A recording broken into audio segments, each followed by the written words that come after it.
If you want to write stories your readers will love, there are 3 things you need to do. Understand storytelling principles, see how other writers have applied those principles, and then use them in your own work. Here on the Story Nerd podcast, our goal is to demystify story theory, and we'll help you with the first 2 steps so that you can get started with the third. I'm Melanie Hill, writer, editor, and poet, and I help writers find solutions to their story problems so that they can finish their novels. And I'm Valerie Francis. I am a writer and a story editor, and I teach women who are writing in all genres how stories work so they can finish their books faster and without too much frustration. On today's episode, Valerie and I look back over season 15 and discuss what we've learned about turning points and the villain's monologue. And we'd really love it if you would leave our show a rating and review. For Apple Podcast listeners, you can do it right from your phone. Simply go to the show's landing page, scroll to the bottom, and that's it. All right, Valerie, why don't you start us off today by telling us about your big aha moments with respect to the villain's monologue? Well, this is a really fun topic for me because it's one of those things that truly does demystify story theory and how stories work and how the heck we're supposed to write one. It's also one of those things that once you see it, you can never unsee it. You will always and forever see the villain's monologue. Now, for someone like me, that makes it more fun. And hopefully it makes it more fun for you too. So in every episode this season, I explained the theory of the villain's monologue in excruciating detail. So I'm not going to do that for you or to you right now, except to give you a high level overview of how it works. If you do want the detail, go back and by all means, go back and listen to the previous episodes in the season. All right. So the villain's monologue has a very specific and important function in a story. It's when the reader or the viewer learns why the villain does what he does. Now, ideally, the villain has a point. That means the audience, whether it's a reader or a viewer, we never agree with his methods. We don't empathize with him. In fact, typically we are outraged by their behavior. But in stories that are really well crafted, we have no choice but to admit to ourselves, if to no one else, that, yeah, the villain got a point. We don't agree with his methods, but we do recognize that, yeah, that's a problem and it needs to be addressed. Not in the way the villain is addressing it, of course, but yeah, there's a problem. And if you think back to Whiplash, the movie Whiplash we did, I think in season 1 or 2, the villain there is Fletcher, and his monologue is an absolutely excellent example of the villain's monologue of this piece of theory. All right, so I call it the villain's monologue because it makes me happy, to be honest. And it's my show, so I'm going to call it the villain's monologue. But the truth is, it does not have to be delivered by the villain, and it does not have to be a monologue. And this season, we saw examples of the hero, for example, delivering the monologue. We saw it being delivered through a dialogue. And we saw characters who are not stereotypical villains, but who are more complex and nuanced antagonists. So this is a piece of theory that, although it's really simple and easy to understand, and it shows up in all of the stories, it can sound like it's formula, or it can sound like this is a template-y type of thing. But in fact, the application of this bit of theory is so varied that it's really interesting and really fascinating. Now, I'm saying this, but unfortunately, in my opinion, most of the movies that we looked at this season, the villain's monologue was kind of watered down. Again, I'm going to point you back to Whiplash and Fletcher there. You're going to see where the bar is set if you look at that monologue. And you'll see how powerful this bit of theory can and should be, especially if you are writing a character-driven story in any genre. and especially if you want to craft nuanced and or complex characters. So, for example, we did Mission Impossible in episode 2. Now, that movie has a big star, right? It's Tom Cruise. And there's a whole lot of spectacle. And there's not a lot of story. It is not story heavy. It's sort of spectacle heavy with long action pieces. Although the story that is there is well done. And Melanie and I both made that point when we did that episode. So, what I mean when I say all this is that the purpose of Mission Impossible is to get people out to theaters, right? It's not about delivering complex or nuanced characters. Ethan Hunt is who he is, and we don't want him to change or have a crisis of conscience right before he's about to save somebody. Like, that's just not what that does. And that's fine. It is designed to be pure entertainment and spectacle, and it does it really well. However, spectacle is not a tool in the writer's toolbox. It's not there for novelists, and it's not even there for screenwriters. Because when you are a writer, doesn't matter what you're writing, screenplay, teleplay, actually a play for the stage, a novel, a memoir, all you have is black text on a white page. That's it. That is it. So you're really going to know what you're doing, first of all. But if you are looking for a way to make your manuscript stand out from the slush pile, creating an antagonist that has a point is an excellent way of doing that, because I guarantee you the manuscripts going across an agent's desk with a villain or an antagonist that has a point are few and far between. An agent is going to get excited about that because it's different and because it demonstrates a superior level of knowledge and a superior level of craft. And that, for anyone in this business, because we're all here because we love stories and we love to read books, right? That's what got us into this business in the first place. That's really exciting for us. So now I just want to drop one little note of caution here, though. With something like the villain's monologue, it is easy to fall into the trap of making it cliche. So be careful. Mission Impossible, in my opinion, is cliche, even though the hero delivers it. The delivery itself, like what it actually is kind of thin and kind of stuff we've all seen before. I don't think that one is the best example, though it's interesting that the hero delivered it. They were more ticking a box, I felt. Now, if you compare that to something like Primal Fear or even Guardians of the Galaxy. Now, in Guardians of the Galaxy, they made it part of the joke, right? That is the style of Guardians. It is self-aware.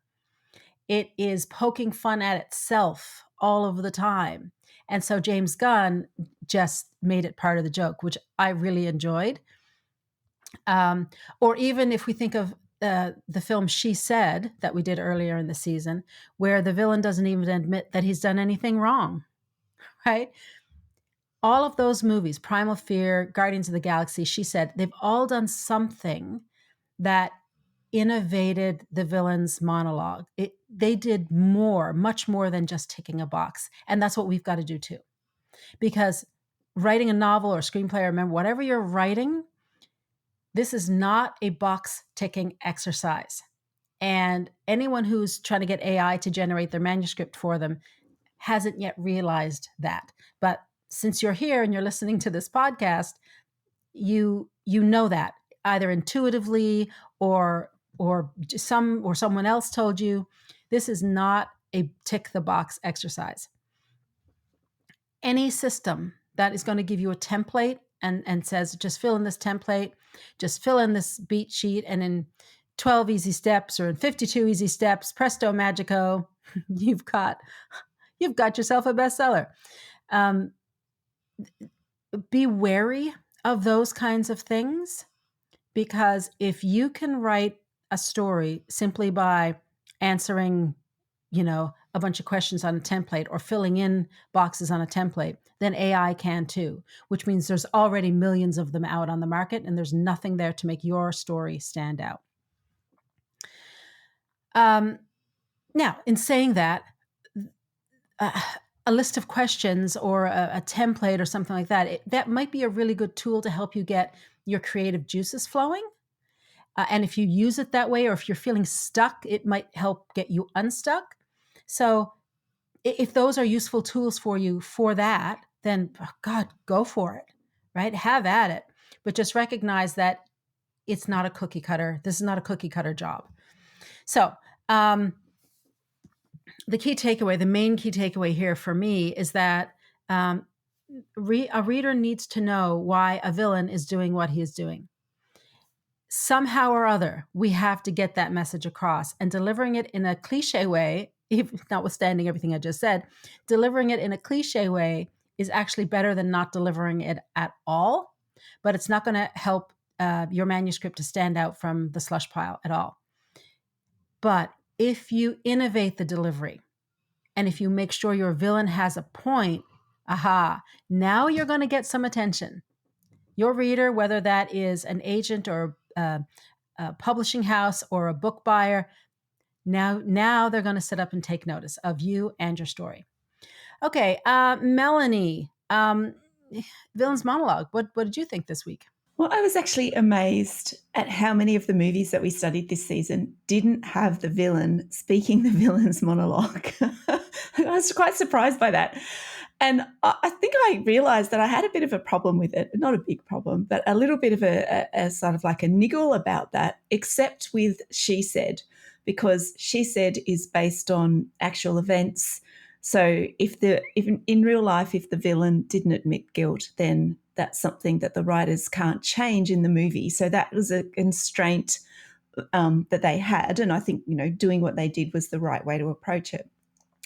But for other movies like Mission Impossible and Guardians of the Galaxy, I think that some of the star power overruled the villain getting their own monologue, right? To deliver their own justification. And I think the intent of that was to make the protagonist or the hero look clever and smart. But in my opinion, what kind of happened is it actually reduced the power of the villain. And the villain's role, right, is to force the protagonist to rise to the occasion. They have to stretch them so that the hero overcomes a nearly impossible mission. That's my funny joke. It's not very funny, is it really? No.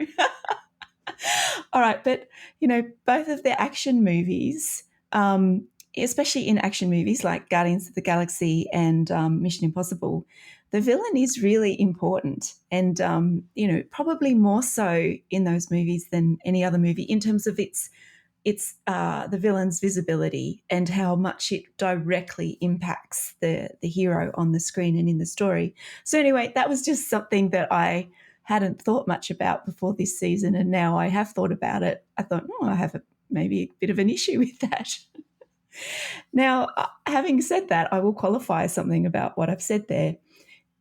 In some stories, this might be different, right? So in different genres, such as mysteries, where the protagonist has to work out the motive, that might be okay because, Poirot in the denouement and all the other mystery movies where there is a scene to investigate, they actually have to work out, the hero has to work out the motive. But having said that, in Black Bag, the villain is absolutely delighted in justifying his actions. He is proud of what he's done, and he actually says he'd do it again. So my conclusion there is that this is really a bit of a personal preference. Maybe I like to see the villain embrace their raison d'etre. So anyway, it was a really interesting point for me. I think the other significant takeaway for your topic is that this convention is there for a reason, and there are many ways to deliver this. And like you said, it's not a formula, but you would notice it if it was not there, regardless of who says it. Yeah. So that's just what I thought. What's your biggest takeaway? All right. My main takeaway is really simple. Make sure that your villain has a monologue so that your reader understands why the antagonist is doing what he is doing. That is a bare minimum. Somehow convey that to your reader. Okay, Melanie, this season you studied turning points. What did you discover?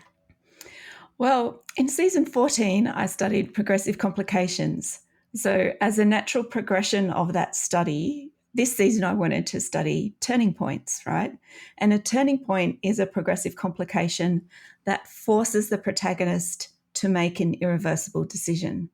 So, the turning point leads to the crisis question and then a decision. So, it's a really key, very small, but key point in any scene or any unit of story for that matter. Now, in the progressive complications before the turning point, the protagonist is adapting and focusing on moving closer to their object of desire. They're doing little things maybe to maneuver themselves or change or trying to change something to get what they want. Now, finally, there's a point in that scene where the small adjustments aren't working and something significant or bigger needs to change. So that is what that turning point does. It is the hardest obstacle to overcome, and it forces the protagonist to make a decision that they potentially don't want to make. So the turning point forces change. And the protagonist will start a scene, sequence, or story in one place and finish it in a different place. And it is really the turning points that force those changes to get them from A to B or A to Z, depending on, the monumental shift of the change. Generally, there are two types of turning points. The first is caused by character action, and the second is due to revelation.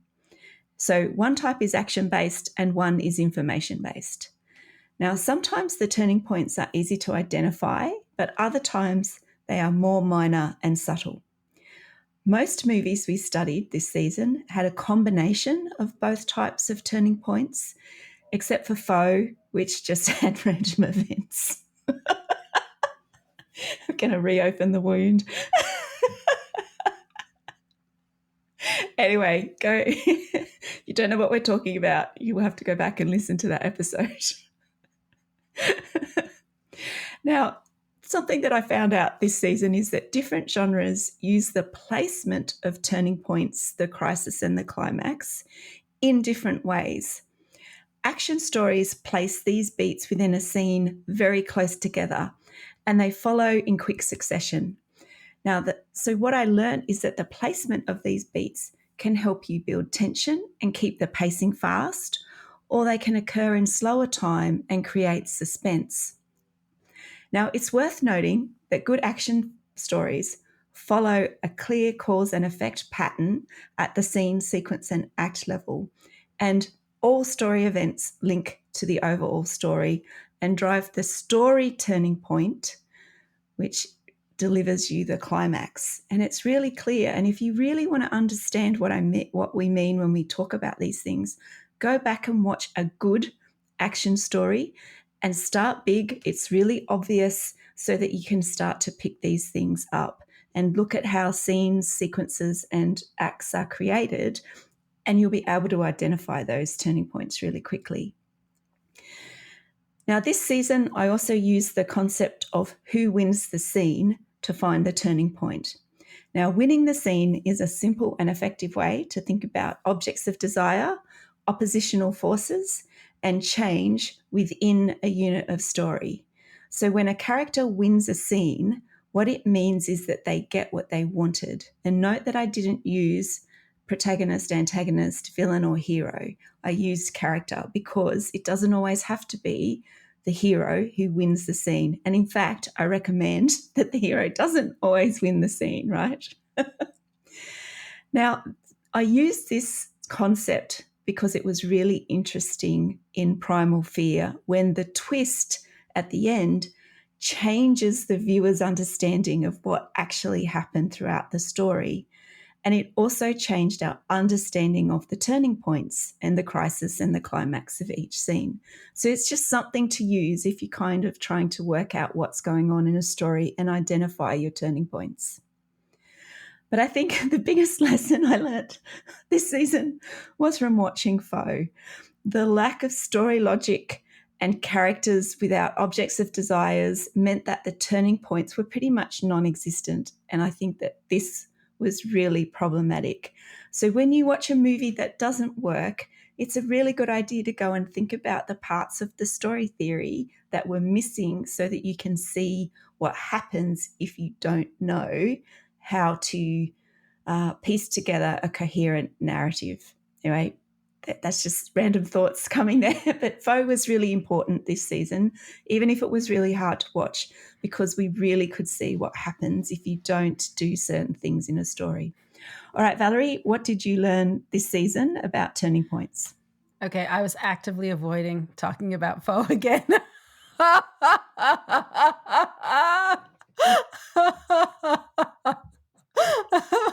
I'm sorry. I'm so sorry.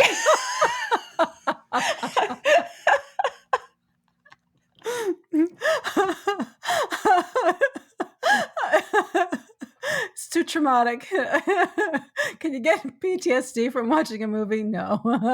Oh my God. Yeah, if you've not heard the Faux episode and you want to hear us having nervous breakdowns, go listen to it. Okay. What am I talking about here? Turning points. All right. In Mission Impossible, Melanie, you gave an excellent example of the opera house sequence. I really loved that because as I was watching it, that was a point in the film where I was really leaning forward and thought, oh my God, how is he going to get out of this one? How is he going to achieve his object of desire? Because to me, it looked like he was kind of up a creek without a paddle. Like, well, how is he going to do it? It was the turning point in that sequence. It's everything a turning point should and must be. In fact, it's everything that a turning point, a crisis, and a climax should be. It's really well done because these three things work together. And you kind of just touched on that. This area, the turning point, crisis, and climax, this is when a character is revealed. And so often I'm talking to writers and they want to have a character with an arc. They want to have a character who grows or changes in some way, or the reader's interpretation of the character changes somehow from beginning to end of the story. Well, this is where the change happens. This is where the little bits of new information get revealed to your reader. And now, if you've not, if you're a bit rusty, this is the part where in Mission Impossible, where Ethan is trying to protect the Austrian chancellor. If you've not heard episode 2 this season, definitely go back and listen to that. Also, in Primal Fear, I really liked the way you broke down and you talked about the winning of the scene, and you just talked about it again. But I really enjoyed that because the plot of Primal Fear is twisty and turny, to put it mildly. So in a story that is as complex as this one, it's a plot-driven story, but it's also got really interesting, nuanced characters, right? That's why I love thrillers so much, because it gives you lots of room to have complex characters and also a really great driving plot. You sort of get everything in a thriller. And there's so many ways to interpret a thriller. Anyway, that could go off and talk about that for half an hour. Stay focused, Valerie. So my point here is that when we're writing a story, there's 3 bits of knowledge that we have to keep in mind. There's what we as the creator know, there is what the protagonist knows, and there's what the reader knows. Sometimes that's the same thing. Everyone has the same information. More often than not, especially in a story like Primal Fear, that's 3 different bits of knowledge. So you as the creator of the story have got to, when you're looking at a scene, this question of who is winning the scene will depend on whose perspective you're considering. The protagonist might think that he's won the scene, and Vale certainly thinks that quite often. And the viewer or the reader, if you're reading the book, also thinks that quite often.